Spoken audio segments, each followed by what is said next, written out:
অনেক ভালো লাগে মাশাআল্লাহ।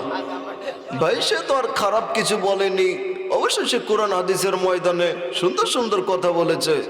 ভাই যদি সে আসলে কোরআনের ময়দানে এগুলো কাজে লাগায়, আলহামদুলিল্লাহ অনেক ভালো লাগে, অনেক সুন্দর লাগে।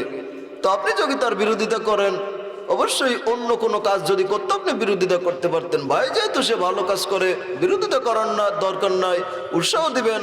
আল্লাহ পাক রব্বুল আলামিন তারে কবুল করুক। আশা করি আপনি উত্তরটি পেয়েছেন। মারহাবা, লিল্লাহে তাকবীর।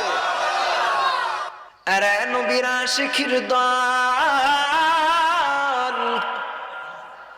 আমার নবী কত মায়ার নবী। বাবা যদি আজকের নবীর সুন্নাতটা মানো, দুনিয়ায় যদিও তুমি একটু লাঞ্ছিত হও, ভাইরা আমার, ও যশোরের মুসলমান,